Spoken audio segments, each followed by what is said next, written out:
ఒక బిజినెస్ మ్యాన్కి బాగా డబ్బులు వచ్చాయి. బాగా డబ్బులు వచ్చిన సందర్భంలో అతను వజ్రాల ఉంగరం చేయించుకున్న నవరత్నాలది. మరి ఏం కక్కుర్తి పడ్డాడో కొంచెం తక్కువ వచ్చింది అందులో బంగారం. పెట్టుకున్నాక రాత్రి తీసేద్దామంటే బిగుసుకుపోయింది, రావట్లా. ఏదో ఆయిల్ రాశాడు, కష్టపడ్డాడు, రాలేదు. రాత్రంతా ప్రయత్నిస్తే వేలు ఉబ్బిపోయింది. పొద్దున్నే భార్యకి చూపించాడు, వేలు ఉబ్బిపోయింది, ఏం చేయమంటావని. మరి ఎట్లాగా వెళ్ళి చూపించండి అంటే కంసాలి దగ్గరకు తీసుకెళ్ళాడు కట్ చేయించి. అతను అన్నాడు, కాదండి బాగా వాచిపోయింది, కష్టం, ఒకసారి డాక్టర్కి చూపించండి. డాక్టర్కి చూపించుంటే కట్ చేయాల్సింది అంటే ఏంటి వేలు అన్నారు, కాదు ఉంగరం. మరి ఎలాగా రావట్లేదు.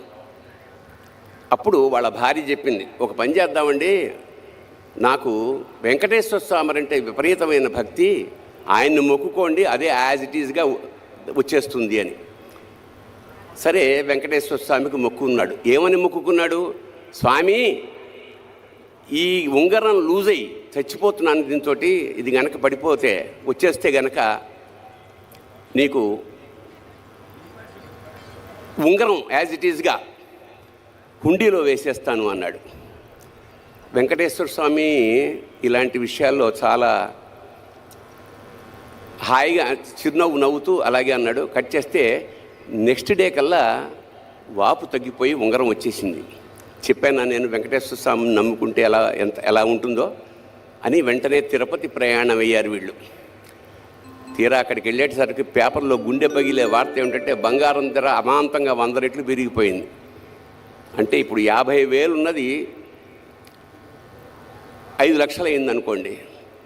ఇంత డబ్బు ఉంగరం వేస్తానన్నాను, ఇదేమిటిది అని చెప్పి అతను వెంకటేశ్వర స్వామితో మళ్ళీ ఒక కాంట్రాక్ట్ ఒప్పుకున్నాడు. స్వామి, నేను ఉంగరం వేస్తానన్నది లాస్ట్ మంతు, అప్పుడు బంగారం ధర ఇంతే ఉంది, ఇప్పుడు దానికి నీకు సంబంధం లేదు, అంచేత అప్పుడు దాని ఖరీదు 50,000 రూపాయలు కాబట్టి ఆ 50,000 వేసేస్తాను అని 50,000 పొట్లం కట్టి ఓం గోవిందా గోవిందా అని హుండీలో ఆ డబ్బులు వేసేసాడు. దాంతోపాటు ఉంగరం కూడా పడిపోయింది. అందుకే వాడిని వడ్డీ కాసుల వాడు అంటాడు. అంచేత దేవతలతోటి మనం బేరం చేయకూడదు. అంచేత భక్తి అంటే నిష్కామ భక్తి, నిశ్చల భక్తి ఉండాలి. మరి మనం ఇవాళ మహాశివరాత్రి సందర్భంగా శివుణ్ణి వెతుక్కుంటున్నాం. శివుడు ఎక్కడుంటాడు? ఎక్కడ ఉండడు? సర్వాంతర్యామి కదా. నీలోనూ ఉంటాడు, నాలోనూ ఉంటాడు. నాలోన శివుడు గలడు, నీలోన శివుడు గలడు, నాలోన శివుడు గలడు, నీలోన శివుడు గలడు, నాలోన శివుడు గలడు, నీలోన శివుడు గలడు, నాలోన గల శివుడు నీలోన గల శివుడు లోకములేలగలడు, నాలోన గల శివుడు నీలోన గల శివుడు లోకములేలగలడు, కోరితే శోకము బాపగలడు.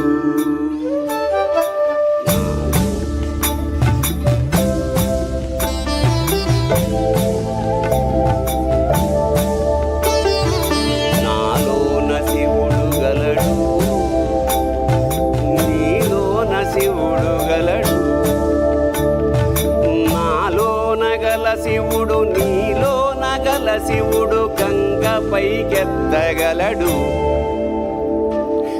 నాలోన గల శివుడు నీలోన గల శివుడు గంగ పైకెత్తగలడు, పాపులను తుంగలో తొక్కగలడు.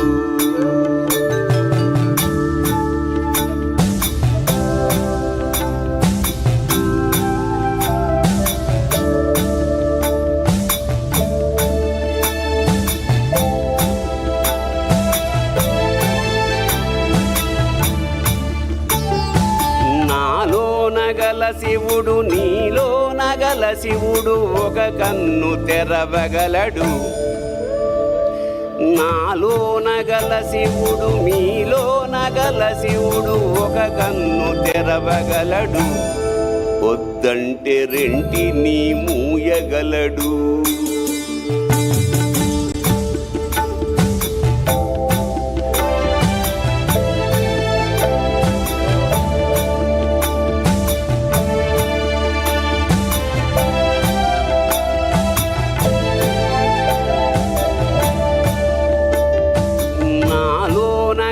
శివుడు నీలో నగల శివుడు సగము పంచియగలడు,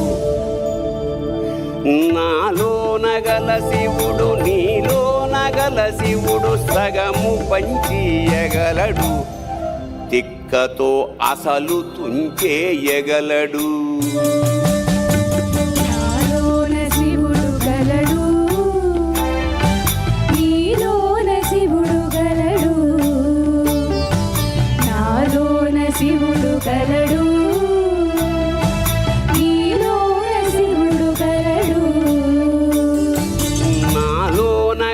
శివుడు నీలో నగల శివుడు నాటకాలాడగలడు,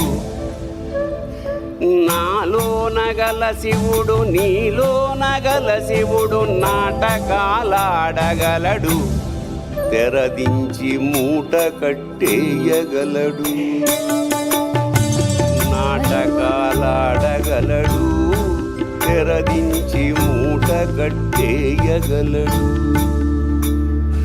నాటకాలాడగలడు, తెరదించి మూట కట్టేయగలడు.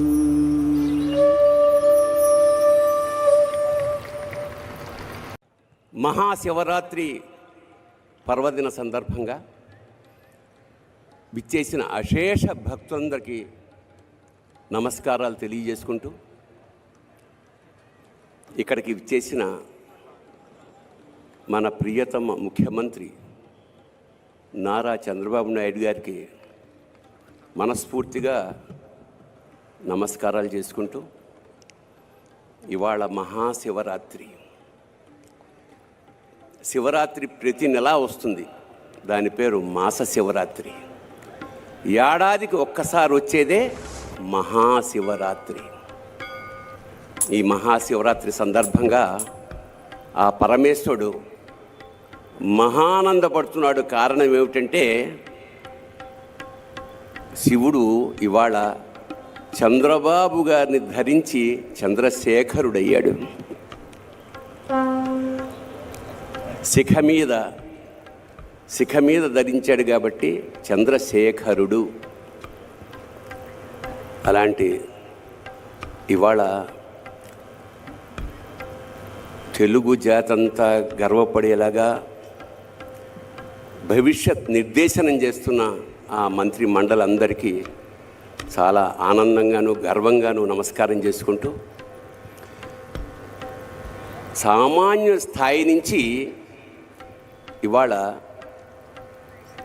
అంచెలంచెలుగా ఎదుగుతూ ఒక మహావటవృక్షంలా తయారైన వంశీకృష్ణ గారికి నిజంగా అభినందనలు తెలియజేస్తూ ఇవాళ ఇంత మహాసభని ఏర్పాటు చేయగలిగారు. అలాగే మహా టీవీ ఇవాళ మహాభక్తి టీవీగా కూడా ఇవాళ నుంచి ఆరంభమైంది. ఇంకా భక్తి ఎల్లడల యావత్ ఆంధ్రదేశం 2 రాష్ట్రాలకి వెదజల్లుతుందని మనస్ఫూర్తిగా నమ్ముకుంటూ, భక్తి అంటే విభక్తము కానిది భక్తి, అచంచలమైన ఏకారాధన మాట. ఈ సందర్భంగా ఒక చిన్న పిట్ట కథ చెప్పి ఆ తర్వాత శివతత్వంలోకి వెడదాం.